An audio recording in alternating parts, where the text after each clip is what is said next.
cannot have a partisan police service, Madam Speaker. That cannot happen in this country over our watch as members of this House. Secondly, Madam Speaker, further any interest of any political party. If Kenya Kwanza wants to advance their agenda, let them have, like KANU, let them have Kenya Kwanza goons and youth wingers.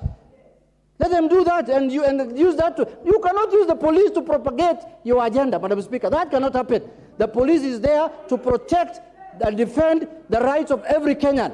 And once that is lost, Madam Speaker, that is the beginning of anarchy in this country. That is the beginning of anarchy, Madam Speaker. Let us not lose that. Honorable Junet, your time is up. This next chance will go to the Leader of Majority. Thank you, Honorable Speaker. Maybe, Honorable Speaker, I just begin by telling the Honorable Junet that the Kenya Kwanza government has no desire, has no plans to enlist the services of goons. Yes. Those who enlist the services of goons and anarchy are well known in this country. And I want to join you to say that the police should and must act fairly, objectively, and in line with the law. And with that, I thank the Honorable Rosa Buyu for having brought us this motion. Not necessarily to discuss the police, but to have an opportunity to have a conversation and a debate on violence and the use of violence as currency for political engagement in this country. Honorable Speaker, we've all been very keen to quote Article 37 of the Constitution on the right to picket and demonstrate. But conveniently, our brothers conveniently leave out a very critical part of that provision in the Constitution, that you have the right to demonstrate and picket peaceably and unarmed. Honorable Speaker, what we have witnessed in this country in the last 7 or so months these are not demonstrations. No picketing. What we have witnessed is sheer anarchy. It is riots. It is anarchy. Honorable Speaker, if you can protect me from the member for Baringo, she will have an opportunity. She can stop contributing. I have a very good brain to be able to make my own contribution. Honorable Speaker, I was saying, it is sheer anarchy. We have witnessed a campaign of people being mobilized into riots, lawlessness, thuggery, robbery at times. We have seen people being robbed in the streets. We have seen shops being looted. We have seen highways, very expensive highways, being destroyed. Newly built roads like ABC running at Kangemi. Honorable Speaker, I saw the other day tires being lit. There is now a pothole in the middle of that highway. Tomorrow, there will be an accident there, and we'll all be crying, oh, why is the ministry not doing this? What about the person who lit a tire to destroy that public infrastructure? I remember last term, when President Uhuru Kenyatta said, as he commissioned the Nairobi-Naivasha Railway, that any person who destroyed public infrastructure, he will not hesitate. In fact, if I quote, he said, haki ya Mungu, nitaweka sahihi anyongwe. I'm not saying anybody, President Ruto should sign for those who destroy the expressway to be hanged or to be executed, but I'm saying we must be responsible as leaders. We are using heavy words today here, and that's why I took great exception to the use of the term genocide by the Honorable Samuel Atandi. We have used words like communities are being targeted. The Luo nation is under siege. It is being targeted. Honorable Speaker, it is true. There have been these violent riots, and I must hesitate from using the word demonstrations because there have not been a single incident of a demonstration or picketing until yesterday. And I must commend a group I saw in Kisii County yesterday, holding vigil, and they peaceably, and unarmed. Hopefully it's Irene Mayaka who was leading them. And I want to encourage you, Irene, go back and lead them again, to peaceably have a procession peacefully. And they made their point without a single person getting injured, without a single person getting shot, without a single stone having been hurled at any policeman. That is the kind of country we should be building. Honorable Speaker, I dare ask, Honorable Speaker, how much violence is enough? Honorable Ishungwa, Leader of Majority, do you want to be informed by Honorable Catherine Omai? She has no capacity, Honorable Speaker. She has no capacity to inform me on anything, on any subject. Honorable Speaker, I was asking, how much violence is enough? How much bloodshed, Honorable Speaker? Honorable Speaker, I believe you will protect me from this unnecessary noise. Honorable Speaker, I was asking, how much violence is enough? How much bloodshed is enough? And I say this because I see a number of you from leaders from Luo Nyanza. And I want to look at you straight in the eye and ask you how much blood, how many liters of blood is enough? How many body count, how much body count do you want us to count for us to say enough is enough? Honorable Speaker, the mover of this motion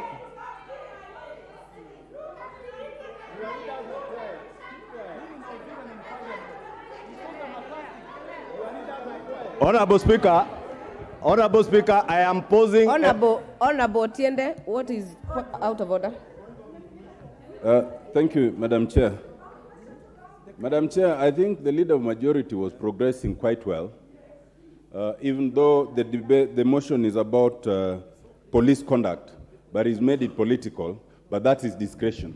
But is it in order for the Leader of Majority to now single community and talk of blood as if he's imputing that the Luo community have spilled blood, when it is actually the Luo community who are bearing the brunt of all violence in this country in every year? Could he please withdraw that statement?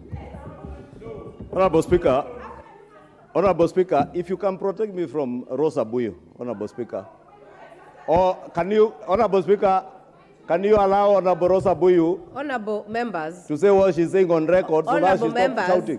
We shall not address members across the aisle. If you need to catch the speaker's eye, you know what to do. Honorable Rosa Buyu, Honorable Millie Odhiambo, do not shout across the floor. Honorable Speaker. You are out of order. Honorable Speaker, you know I have tremendous respect for Senior Counsel Otiende Amolo because he listens and responds as we should do in a debating chamber, not shouting. And I must clarify to Honorable Otiende Amolo, I was speaking to the leadership from Luo Nyanza.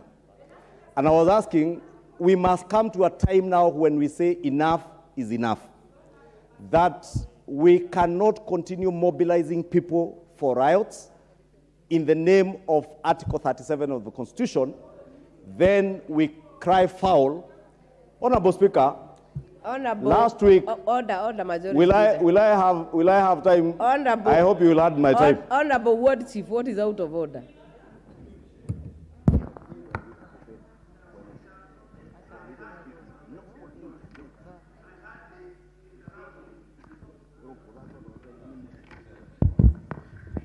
Madam Speaker, in this House, I hardly interrupt people. But some positions need to be respected. Know what you are saying, how you are saying it, and to who. This thing is not about Luos. Is it in order to say what is saying and profiling Luo here, and on the same vein, you are sending Atandia out? Must he not also be subjected to the same standard? Shame. Honorable Speaker, some of these things are not necessary to respond to because if someone keenly listens to what I'm speaking to, they will get my point.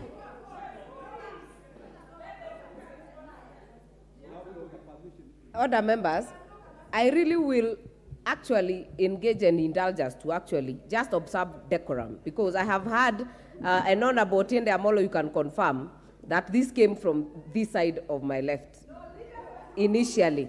But I would request honorable members that we observe our standing orders, don't cast aspersion to leaders, and do not get out of topic. Honorable Majority Leader. Thank you, Honorable Speaker, for bringing order back to the House, because I was saying, anyone who's keenly listening to what I'm saying, I was responding to the calls or the use of the terms like genocide, like targeting of communities. We already ruled on that, Majority Leader. And that is what, Avoid Honorable it. Speaker, I was responding to. Yeah. So those who are getting what I'm not saying, and Honorable Speaker, I was saying, as leaders, whether from Kiambu, whether from Luo Nyanza, we must now begin taking responsibility. I like what Honorable Sarah Korere said, that you can indeed lead your people in a demonstration, peaceably and unarmed. Honorable Speaker, last week, in Kangemi, there were people firing gunshots at the police. Honorable Speaker, in Mlolongo, in Kitengela, there was use of firearms by people who are not policemen. Honorable Speaker, we have used heavy terms like militia. And I remember when KJ, Honorable Speaker, can you protect me?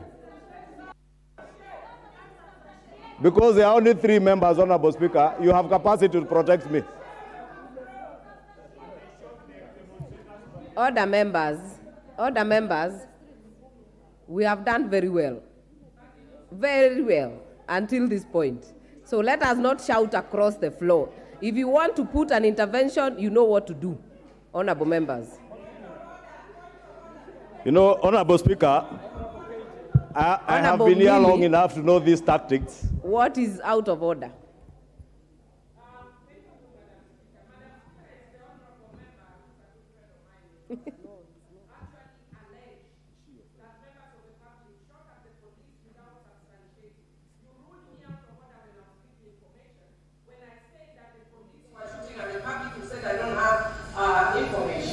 What about it? He's also making allegations against the public without substantiation.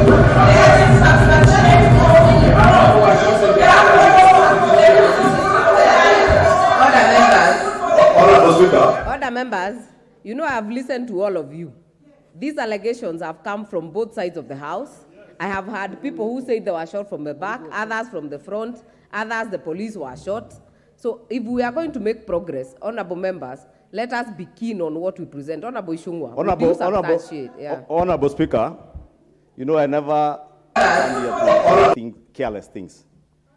There was a report, Honorable Speaker, that was released the day before yesterday by the Ministry of Interior that is in public record that 158 police vehicles have been destroyed, 305 officers injured, 1 policeman killed.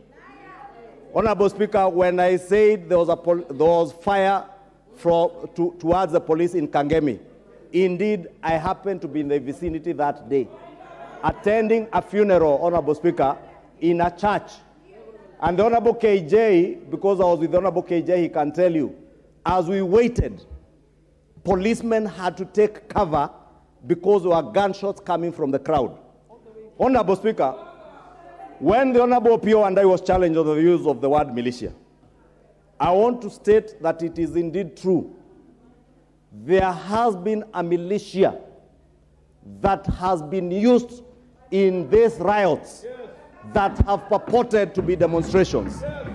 Honorable Speaker, you saw even our mainstream media houses cover incidences in Kitengela, where members of the public were alluding to the fact that all the people who were purportedly demonstrating in Kitengela were outsiders who were ferried into Kitengela using public service vehicles.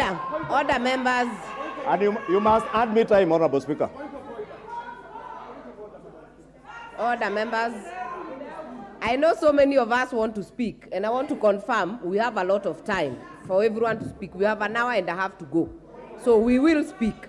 So we will give the majority leader to wind up, because your time is up, majority Honorable leader. Speaker, you will add me the time that I have been disrupted. And I had time, 3 minutes, 20 seconds.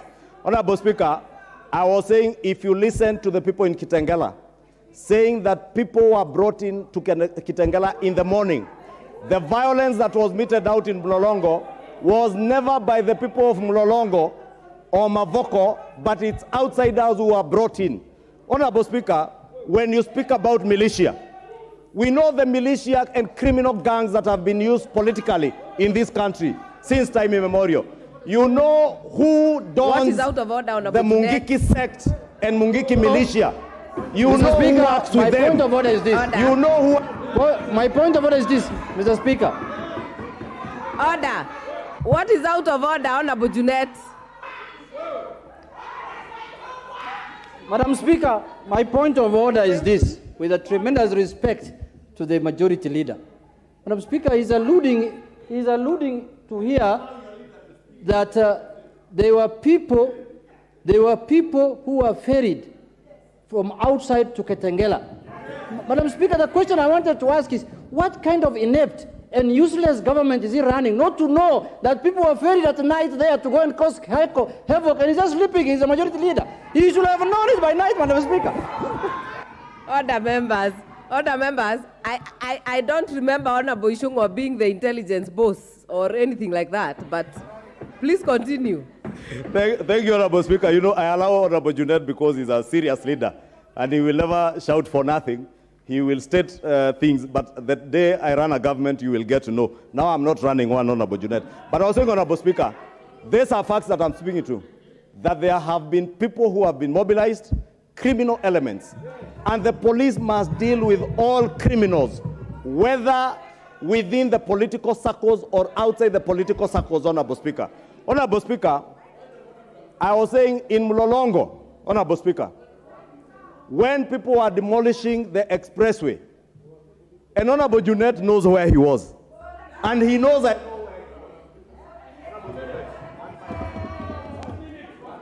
Order members, order members, order members, if you have put an intervention, kindly remove. I'm not even able to pick who is doing the point of order. So please remove, because we are following the main list, so that I'm able to tell who has an intervention. But his time is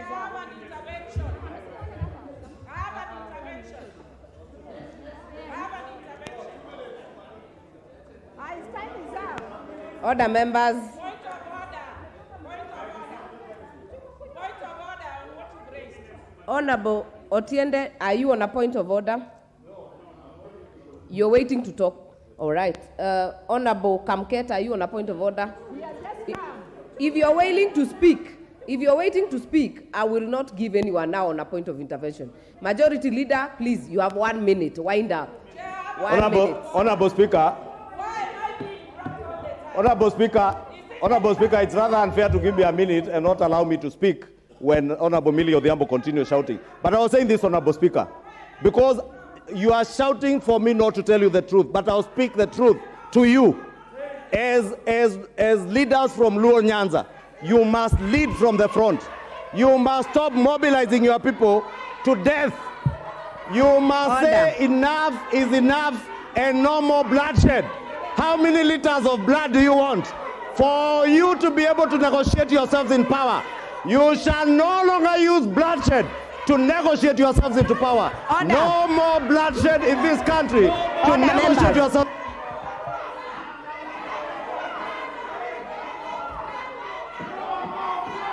Order.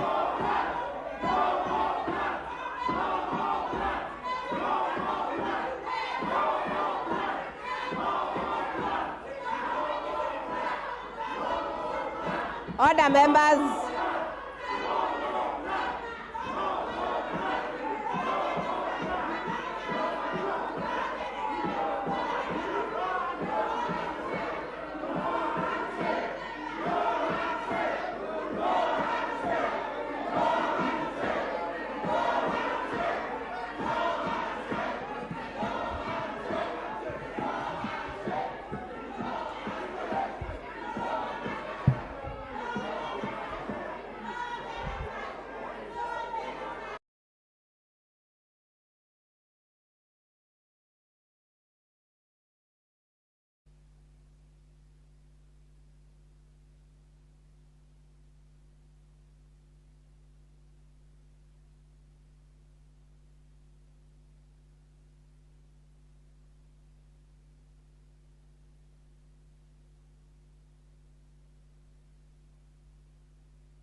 Order, members.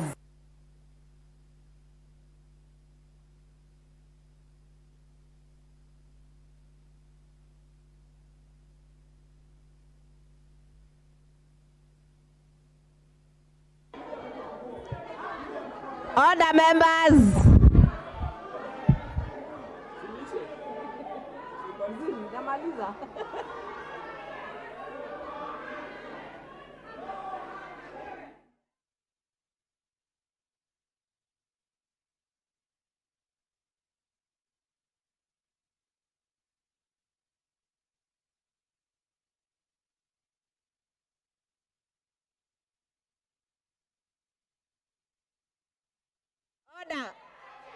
Order Irene Mayaka, Honorable Mbaka, Honorable Irene Joki, take your seats. Take your seats.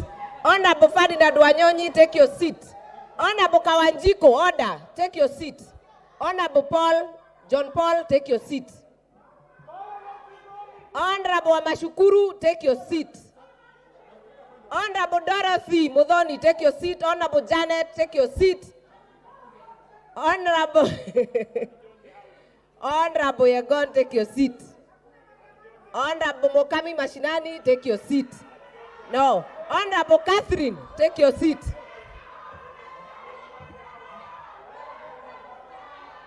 Honorable Mishiboko, take your seat.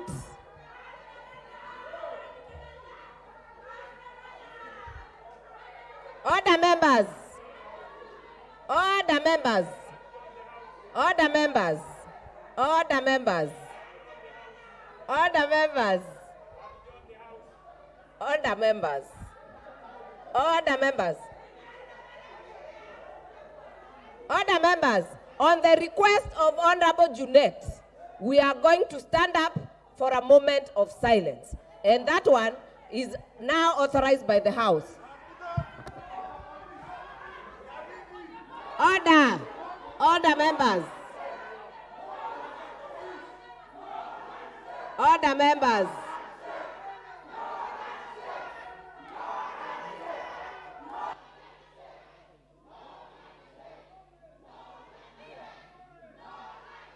Order. Order, members. Honorable Fatuma, Honorable Fatuma, Honorable Kawanjiko, silence. Order, members. This moment of silence is for everybody. For the police, for the others, all of them. Order. Order, members. Order, members. Order, members. Order, Honorable Rosa Buyu. This is your motion. This is your motion. This is your motion. This is your motion.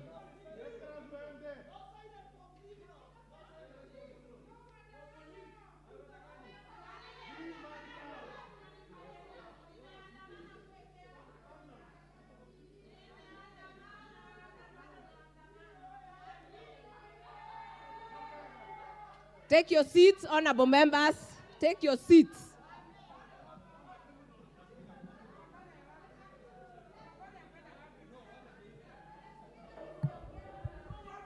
Order, members, we'll continue with this motion. Order, members. Order. Order. Order, members. Order, members. We have a lot of interest on this motion, and we want to give members time to ventilate on this motion because it is important. So I ask all of you to maintain decorum in the House. Majority Leader, 30 seconds. 30 seconds. Honorable Speaker, thank you for bringing us back to order. I was going to conclude, Honorable Speaker, and say that we must, as leaders, declare that enough is enough. No more blood should be shed in this country. No more blood should be used as a currency for political negotiations. And for the record, Honorable Speaker, and as government spokesperson in this House, I want to say for the record, even with the bloodshed, Honorable Speaker, there shall be no handshake. We shall not allow people to use bloodshed, violence, and anarchy as currency for political negotiations. Honorable Speaker, your time is up. Your time is up. Order. Order, members. Order, members. There is a lot of interest on this motion, and I want many of us to contribute. So the next chance will go to the member for Makueni, Honorable Susan Kiamba. Thank you, Madam Speaker, for giving me an opportunity to make my contribution on this very important motion. Thanking Rose Ombuyu Mheshimiwa for bringing it to the floor of the House, because foremost, I think I am among the members who have come to the Parliament for the first time. And the one reason why I wanted to come to Parliament, because I've been in the community development, I wanted to come to a place where at one button we can institutionalize change. I came to Parliament because I thought Parliament is the place where if you want this country to change, at a split of a second, we agree on something and it changes the whole country. So, Madam Speaker, listen, I'm contributing to this motion. So basically, Madam Speaker, in this particular country, Honorable Wako, what is out of all order? the members in this particular... Honorable Susan, order. What's wrong? I'm not saying anything.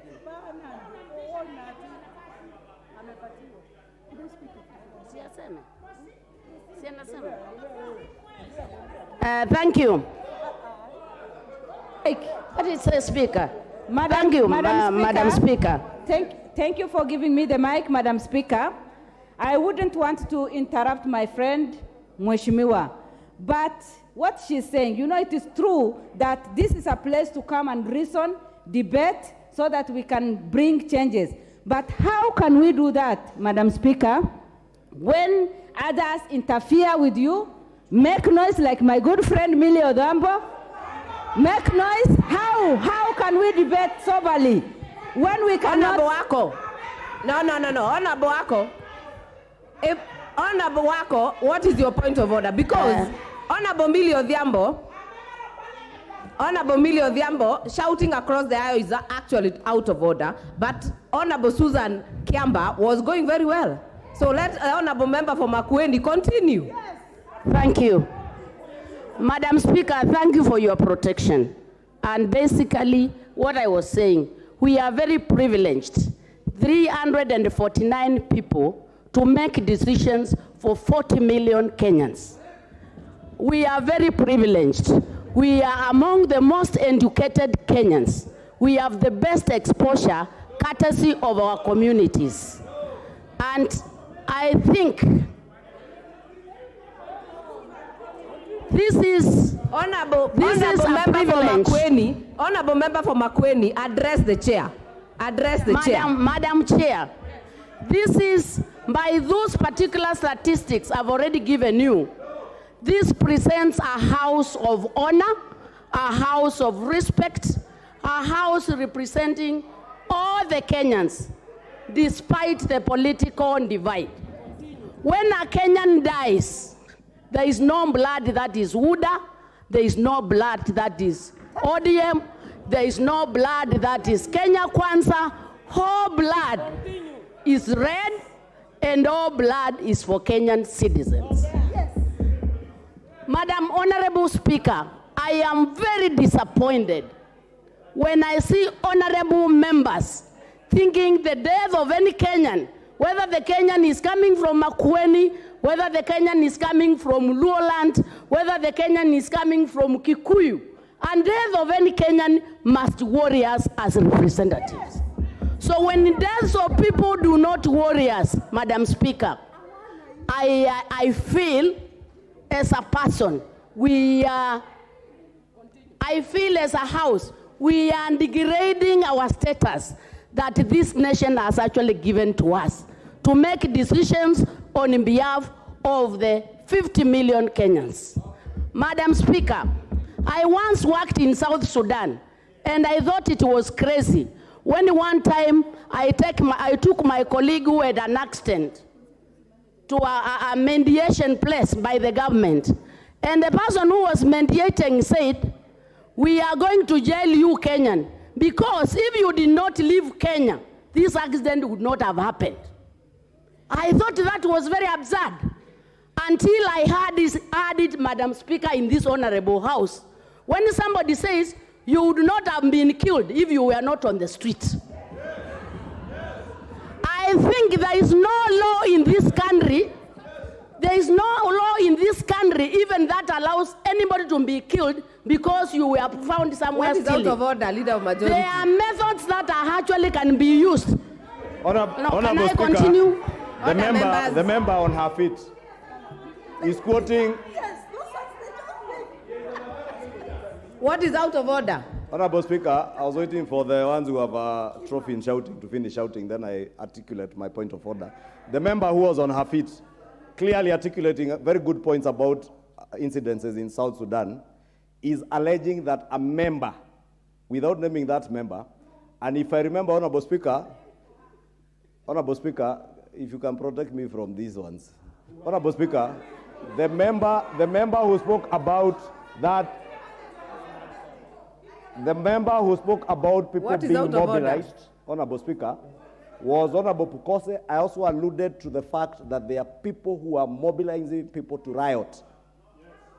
And nobody alluded to the fact, Honorable Speaker, that if you are not in the street, you will not be shot. Because you have the right to protest, but you must do so peaceably. Order, and unarmed. Majority when you Leader. are Mungiki to go and terrorize people in Kitengela, those are people who must be dealt with in line with the law. Majority Therefore, Leader, Honorable Speaker, that is a point criminals for must debate. be... That is a point for debate. Honorable member for Makueni. Wait for the microphone. Wait for the microphone. Thank you, Madam Speaker, for your protection. And I think I'm making a very strong point.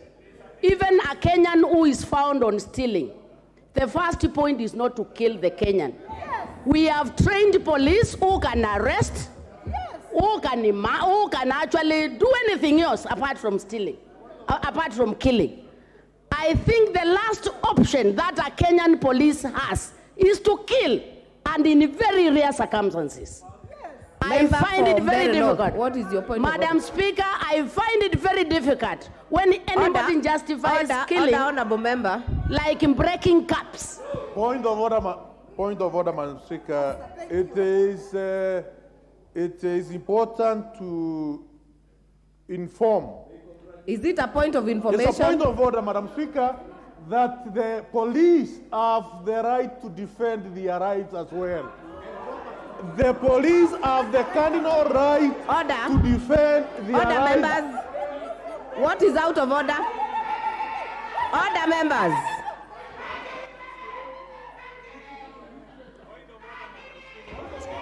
Order, members. Thank you, Madam Speaker. Thank you, Madam Speaker. Order, members. What is your point of order? Thank you, Madam Speaker. Hold on, Honorable Susan. Thank you, Madam Speaker. Is the Honorable in order, Madam Speaker, when he alleges that, when he justifies the fact that people have been called to demonstrate and therefore they have a right to be there and they have a right to be shot by police? I think that's what I heard say. And they congratulate... Honorable member, Honorable member for Endebet. And they congratulate Lut.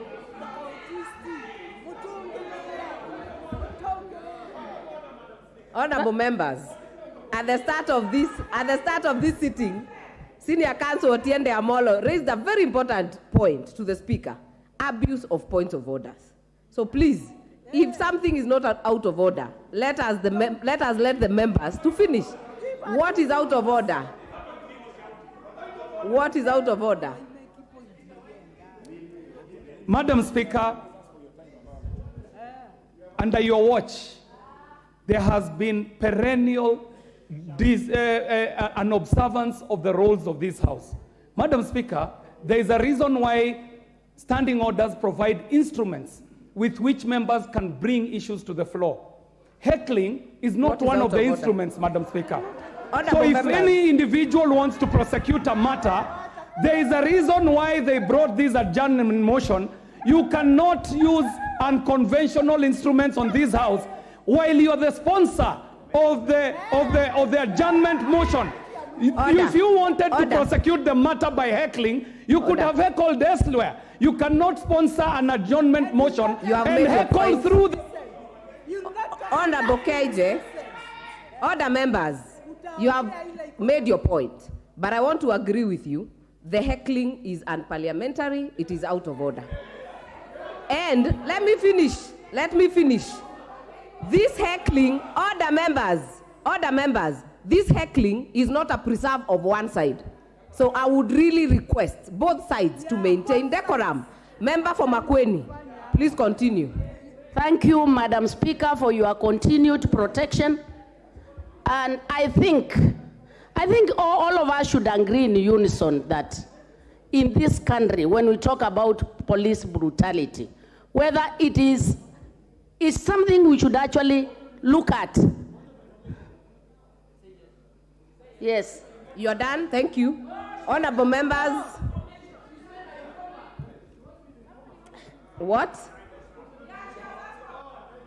Order members.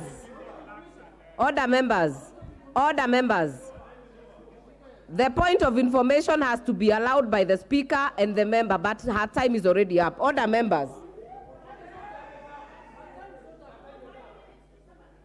The next chance, what? Order members. I want, Honorable Susan, I'll give you 1 minute. Wind up and make sure you use it to wind up, and then I'll give to the other. My last comment. If you look at the people who were killed, if you do analysis, you will find they were in the ages of 13 to 23. Anybody who has ever attended a unit of sociology knows how young people behave anytime there is commotions. Already, when you kill somebody on that age, people were just going, some of them out, like in my constituency. The young man was fetching water and he went to just check.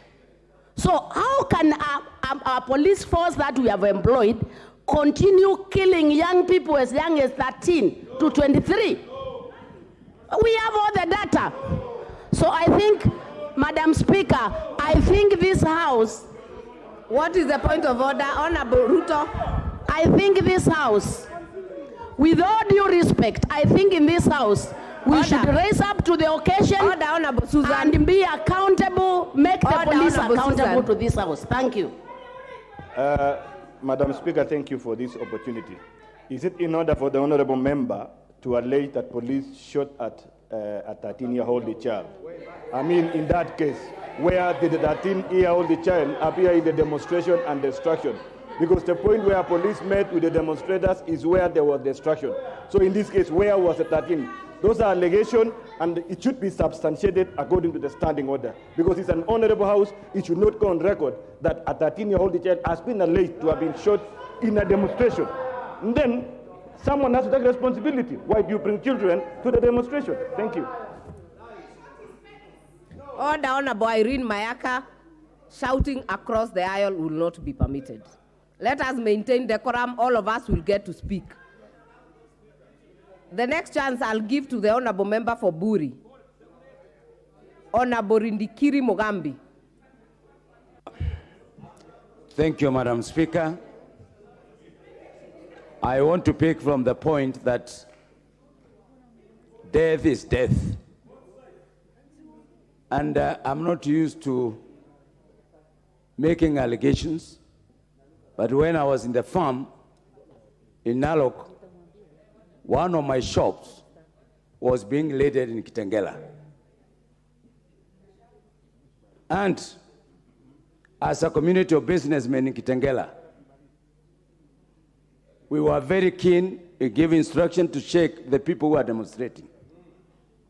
And it was very clear there's nobody from Kitengela who participated in those demonstrations. There are people who came, strangers, and they did what they did. What we want to ask ourselves, and we should not play only thou, to please our masters. What we need to address is who organized these gangs to go and terrorize people's businesses. We need to address. It's true you have the freedom to demonstrate, but it is incumbent upon the arrangements and the organizers of the demonstration or picketing to ensure, from their perspective, there is law and order. Madam Speaker, we are trivializing issues here. I don't believe in shouting. Where I come from, we don't shout. We listen and we speak. Madam Speaker, let people not members here think that others who are quiet, they know nothing. And shouting is not a preserve of certain people. We are here as a house of decorum, and we are addressing an issue that has been brought forward by a member. What am I saying? We are in a situation where people must learn to say the truth. And we must start with the truth. The demonstration taking place has nothing to do with the cost of living. My observation, and I beg for attention, it is dread post-election violence which has been given time to prepare for the way forward. We all know, we have vast information. We have more deeper information. All of us, including Junet. The master organizers are known to Junet. The masters of the police, they are known to the police. So, when we come here and we play to the gallery, the matter is very serious, and we must go to the root cause of this problem. We must address where these people came from and who organized, who funded. We have to know why somebody who lives in Kisumu, works in Kisumu, is killed in Kitengela. We have to know who organized and made that 13-year-old boy to go and destroy Express Highway. It's not simultaneous. It's not something that just happened. It's not something. Madam Abuya, I have a lot of respect for you. And can I finish? You executed your case. I will give a point of order to Honorable Buyu. What is out of order? The microphone. Is the honorable member right in intimating that if a person is born somewhere and lives there, that is the place they should die or be killed, when we know that in Kenya there's freedom of association, you can go anywhere, you can carry business anywhere, and if that finds you in another place, there's no crime in that. Is it in order? Thank you, Madam Speaker. Madam Speaker, with all due respect. Do you want to be informed by the majority leader? Honorable Speaker, I wanted to inform the Honorable Rindikiri that it is true, people who work, live, and were ferried using PSVs to Kitengela. Those are facts that speak for themselves. And what Honorable Rindikiri is asking is true. We must know who mobilized them. And that is why I was telling Rosa Buyu, you cannot mobilize people in Kisumu to come and cause chaos in Nairobi, then Majority start leader, behaving, information is to pretending that you are now crying for them. Order. They are the mobilizer. Order, and killing. Order. Majority leader, the information was to go to Honorable Rindikiri. Honorable Rindikiri, you have 1 minute. Wind up. Madam Speaker, we have to know, and let's not pretend. Madam Speaker. What is out of order? Madam Speaker, Honorable Junet. I need to proceed because the... Hold on, Honorable Rindikiri. Honorable Junet, what is out of order? Madam Speaker, Madam Speaker, Madam Speaker, Madam Speaker. Order. Order. Honorable Buyu, Honorable Wamombi. Order. Madam Speaker. Honorable Junet. Madam Speaker, can I say something? Madam Speaker, if I was to listen to what the majority leader said, that there are people who have been ferried to Kitengela and Main people. The question I want to ask in this house today is, who ferried people to Northland, to the farm of Uhuru Kenyatta? Madam Speaker, is it not the same people? Madam Speaker, can I proceed? Is it not the same people who ferried people to Kitengela, Madam Speaker? And I'm reliably informed. Madam Speaker. These are people who are in government, Madam Speaker, who are ferrying people. Madam Speaker. Order, members. Madam Speaker, we cannot introduce... Order, honorable members. The leader of majority was on a point of order. He was not contributing. So you will not react to the point of order. Honorable Rindikiri. Madam Speaker, that was a point of information. My 3 minutes have gone. Madam Speaker, the other question that we need to ask ourselves, how can a civilian walk into a police station, destroy the vehicle, destroy the family, and expect the police to keep quiet? Madam Speaker, I cannot believe that the police can destroy themselves, they can kill themselves. There is an attempt to have organized criminals by the want demonstrations, and that's exactly what happened. These people have destroyed police stations in Kisumu, they have destroyed police stations in Homa Bay, they have destroyed police stations in Migori. And this is the attempt. Madam Speaker, I'm on a point of order. What is your point of order? Madam Speaker, is it really in order for the Speaker on the floor to be allowed to go on and on to profile members of the Luo community and to be aided by the leader of majority? Is this House going to allow, is this House going to turn itself into a forum or arena for profiling the Luo community so that we know and we deal with it? Madam Speaker, are you allowing that? Order, members. Are you allowing this House to Order, become members. a forum or arena for vilifying the Luo community? Order, members. Is that the policy of this government? Is it one of the policies of this government to profile the Luo community? Tell us what we can deal with you. Order, members. Yes. Order, members. Order, members. This is a house of record. Honorable Rindikiri. Honorable Rindikiri.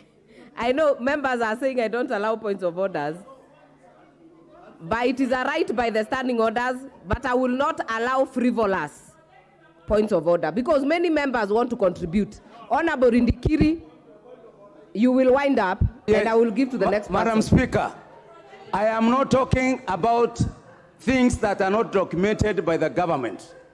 The statistics of police installation destruction by the so-called demonstration, there we will produce it in this house so that people can say whether how come that the police stations in other sectors of this country were never destroyed? How come all of them are in one region? What are we talking about? We can pretend for now, but the fact remains that we have statistics of the police. Order, members. Honorable Rindikiri, your time is up. Order. Order, members.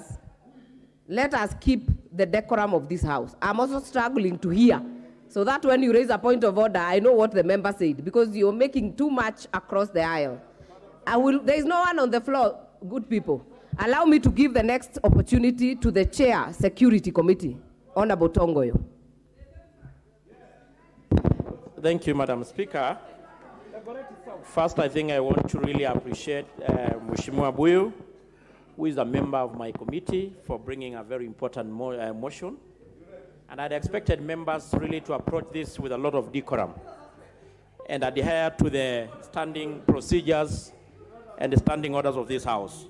Madam Speaker, I want to start by passing my condolences to the families of people affected.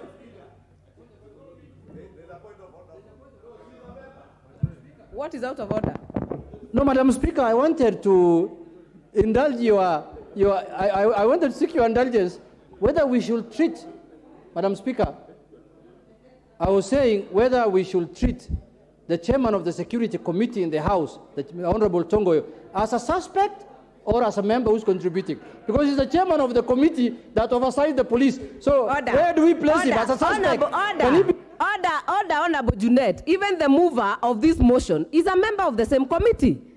You know, let us not go there, because even Honorable Rosa is a member of the committee. So Honorable Tongoyo, please continue. Madam Chair, I think we should ignore that because as you alluded, then even the member who brought the motion should be treated as well, if that is the case. Madam Speaker, I've just said we should really, I'd expected members really to pay attention because it's an important subject. And Madam Speaker, it's true, we all have witnessed what really happened. Protect me, Madam Speaker. Please take your seat. So, I think... Honorable Millie, what is your point of order?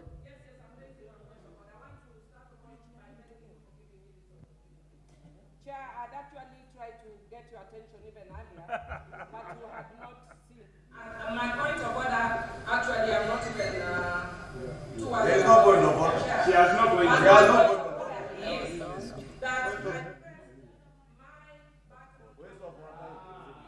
Almost 5 times.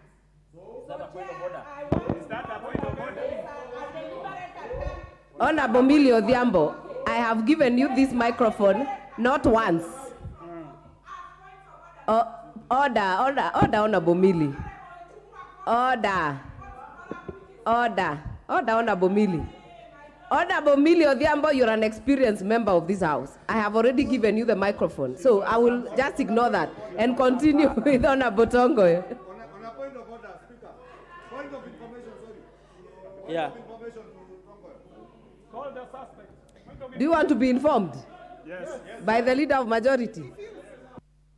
You know, Honorable Speaker, I wanted to inform the Honorable Tongoyo to ignore Honorable Millie because she says she knows me. And I know what she's alluding to. And I am not interested. Number 2, Honorable Speaker, the leader of minority justifiably said we must not turn this House or this debating chamber into a chamber for profiling a particular community. And I agree completely with Honorable Pio Wandai. And that is what I was pleading when I spoke to the leadership in Luo Nyanza, especially the mover of this motion, being a member of the Security Committee chaired by the Honorable Tongoyo, that you must not profile your own people because Kisumu is home to thousands of Kenyans, not Luos. It is no coincidence also, Honorable Rosa Buyu, that Kitengela is also home to many Kenyans, not one particular community. Therefore, I just want to inform Honorable Tongoyo that in his Committee on Security, he must also deal with the leaders who are profiling their own communities. Honorable Tongoyo, continue.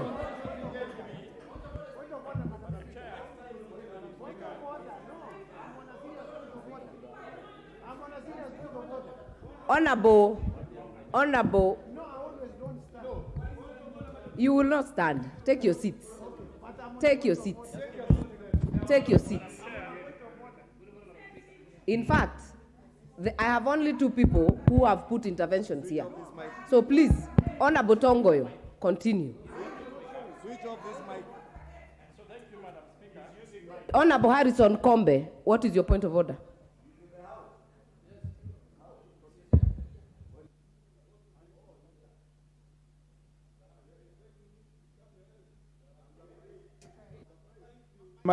Thank you, Madam Speaker. Madam Speaker, would I be in order to ask the chair, to ask those people rising on points of order to state which standing order they are standing for? Thank you. Honorable Chepkonga, what is out of order? Madam Speaker, I hope Honorable Kombe knows that I'm a lawyer and I know what I'm doing. Two, Madam Speaker, this house has degenerated into chaos because we have refused to follow standing orders. Standing order number 87 is very clear. No one should rise without stating on which standing order it is. And Madam Speaker, I now rise on standing order number 87 as read together with standing order number 34. Madam Speaker, there is no quorum in this house. We cannot continue debating very serious matters when there's no quorum. There's no quorum. Number 35. Standing order 35. No, standing order 35. Madam Speaker, if at any time after the chair is taken or when the house is in the committee, there is no quorum, there is nothing to fear. There is no quorum in the house. And you know, I am a person who believes in order. There is no...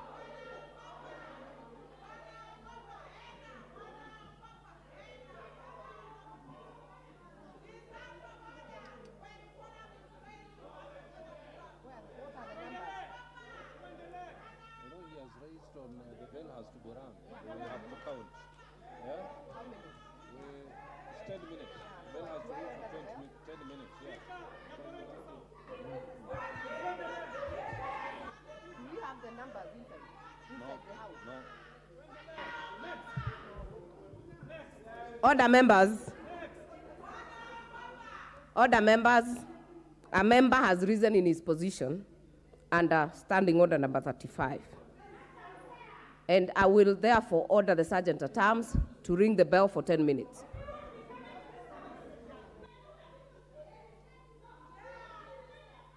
First of all, has to establish that we have no numbers. Yeah, you have to order that we ascertain.